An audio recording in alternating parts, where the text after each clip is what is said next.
these questions about Obamacare and the IRS's involvement in it are certainly looming large and something that we would like to get to the bottom of. And the man joining us now is uniquely qualified to answer both of those questions. Not only is he a congressman from Maryland, but he is also a doctor. So maybe he can sort of connect some of these dots. Congressman Andy Harris, thanks for joining us this morning. Hey, good morning. Good to be with you. Thank you. So let me ask you a basic question. What exactly will the IRS be doing with regard to Obamacare? Because a lot of people are concerned that they'll have access to private medical records.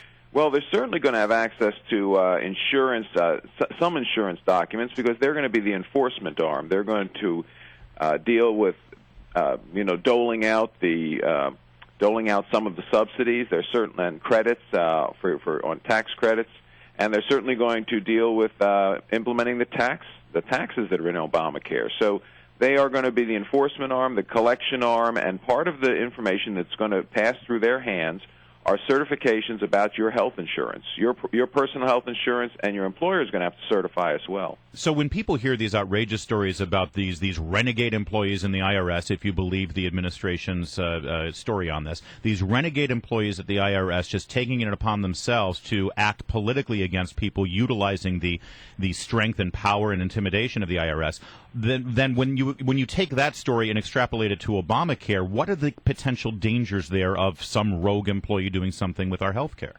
Well, there are a couple of dangers. The most obvious one is that, again, both individuals and employers are going to have to certify to the IRS things that have to do with health insurance.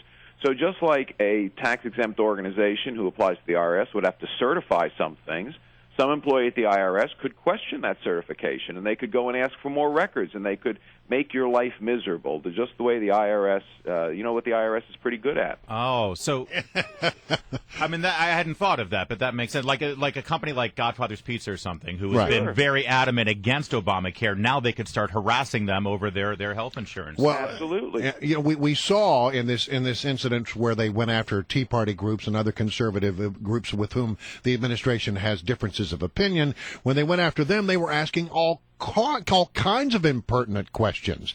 I guess this is the great concern, is that this is an organization that has moved beyond, it seems, just crunching numbers and into interpretation of how you live and how that impacts your life. Well, certainly the IRS appears to have way abused their power to inquire. Let's put it that way. So what they'll do is, what I envision might happen is, again, it's a perfect example. They'll look at a company, maybe Hobby Lobby, maybe it's another company that has given the government a little grief over the Affordable Care Act, and they will choose to audit their certifications. And while they're auditing their certifications, well, let's take a look into some of the other things the company's doing or some of the other claims the company's making to the IRS. It is another way for the IRS camel's nose to get under the tent. Can I ask you to sort of widen this thing just a bit, though? Because right now in Washington, I mean, you need a scorecard to keep up with all the things that are happening right now. Well, this is an administration that had to rewrite the truth 12 times when it came to Benghazi. They've had 5 different stories about what the White House knew about the IRS and the investigation, the probes, the use of the IRS against the Tea Parties. 5 different versions of when they found out about that. We've got the AP story burbling out there, which is just an unbelievable story. We got them probing Fox News. We've got fast and furious developments. I mean, as you look at this thing from, stepping back just a little bit, what is going on? Well, look, it's a government out of control, and when a government gets this big, it's going to get out of control. You didn't mention the Secretary of HHS making shakedown phone calls, to raise millions of dollars for nonprofits because the Secretary just doesn't think she has enough money to implement the Affordable Care Act. Yeah, actually, I wanted to pivot to that one. You say it's government out of control. Now, there's no doubt that the Department of Health and Human Services is going to have a whole lot to do with Obamacare. What has Kathleen Sebelius been accused of and admitted to here? Well, again, those stories change every day. The Post and New York Times reported that the Secretary has been making these phone calls to health insurance industry executives, which amount to shakedown phone calls for $1 million contributions to nonprofits that will help the government implement the Affordable Care Act. Again, because Congress has refused to just write a blank check for the Affordable Care Act implementation.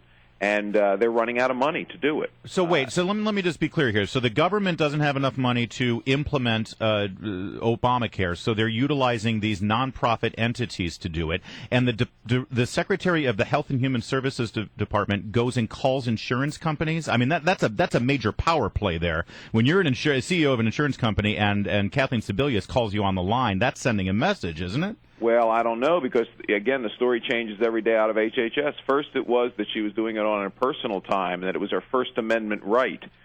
Like the Secretary of Health and Human Services calling on a weekend isn't the Secretary of Health and Human Services. Right, exactly. I mean, please, if President Obama, when are they on their own time, by the way? I didn't realize that when you're a cabinet-level secretary, you punch in and punch out? Well, that's why their story changed. And the next story was, well, there was no direct solicitation. Well, I guess she just didn't send an invoice for $1 million to these folks. I guess maybe that's their definition of direct solicitation.